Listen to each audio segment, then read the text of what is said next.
Bus ಆಯಿತು, metro ಆಯಿತು, train ಆಯಿತು, ಈಗ ಆಟೋ ಪ್ರಯಾಣ ಕೂಡ ಇನ್ನಷ್ಟು ದುಬಾರಿಯಾಗಲಿದೆ. ಮಿನಿಮಮ್ ಚಾರ್ಜ್ ಅನ್ನ ಜಾಸ್ತಿ ಮಾಡಿ ಆದೇಶವನ್ನ ನೀಡಲಾಗಿದೆ. ಅಲ್ಲಿ ಗ್ರಾಹಕರ ಜೇಬಿಗೆ ಮತ್ತೊಮ್ಮೆ ಕತ್ತರಿ ಬೀಳೋದು ಕೂಡ ಫಿಕ್ಸ್. ಆಟೋ ಹತ್ತಬೇಕಂದ್ರೂ ಕೂಡ ಸ್ವಲ್ಪ ಯೋಚನೆ ಮಾಡಿ ಹತ್ತಬೇಕಾದಂತಹ ಪರಿಸ್ಥಿತಿ. ಬಸ್ ಪ್ರಯಾಣ ದುಬಾರಿಯಾಗಿತ್ತು ಹೆಣ್ಮಕ್ಳಿಗಲ್ಲ, ಬದಲಾಗಿ ಗಂಡು ಮಕ್ಕಳು ಪ್ರಯಾಣ ಮಾಡ್ತಾ ಇದ್ರು. ಅವರಿಗೆ ಆಟೋ ಅಂದ್ರೆ ಬಸ್ ಟಿಕೆಟ್ ದರ ಕೂಡ ಹೆಚ್ಚಳ ಆಗಿತ್ತು. ಅದಾದ ಬಳಿಕ ಮೆಟ್ರೋ, ಈಗ ಆಟೋ ದರ ಕೂಡ ಹೆಚ್ಚಳ ಆಗಿದೆ. 36 ರೂಪಾಯಿ ಅಂತೆ ಮಿನಿಮಮ್ ಚಾರ್ಜ್ ಮೇಲೆ. 2 ಕಿಲೋಮೀಟರ್ಗೆ ಮಿನಿಮಮ್ ದರ 36 ರೂಪಾಯಿ ಅಂತ ಈಗ ಆದೇಶವನ್ನ ನೀಡಲಾಗಿದೆ. ಆಗಸ್ಟ್ 1ರಿಂದಲೇ ಈ ಆದೇಶ ಜಾರಿ ಆಗುತ್ತೆ ಅನ್ನೋದರ ಡೀಟೇಲ್ಸ್ ಅದೇ ಸಿಗ್ತಾ ಇದೆ.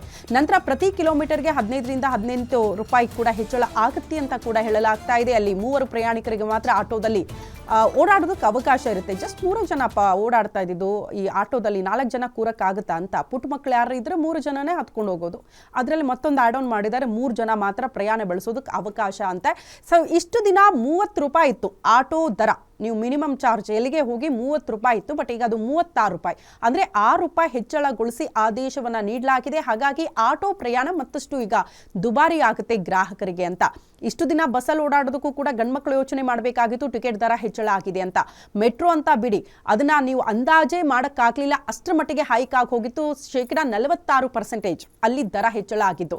ಅದ್ರ ಬಗ್ಗೆ ದೊಡ್ಡ ಮಟ್ಟದ ಹೋರಾಟಗಳಾಯಿತು. ಎಷ್ಟೋ ಜನ ಮೆಟ್ರೋ ಹತ್ತೋದನ್ನೇ ನಿಲ್ಲಿಸ್ಬಿಟ್ಟಿದ್ರು. ಬಟ್ ಈಗ ಆಟೋ ಹತ್ತಬೇಕಾದ್ರೂ ಕೂಡ 100 ಸಲ ಯೋಚನೆ ಮಾಡಬೇಕಾದಂತಹ ಪರಿಸ್ಥಿತಿ, ಯಾಕಂದ್ರೆ ಮಿನಿಮಮ್ ಚಾರ್ಜ್ ಹೆಚ್ಚಳ ಆಗಿದೆ ಅಂತ.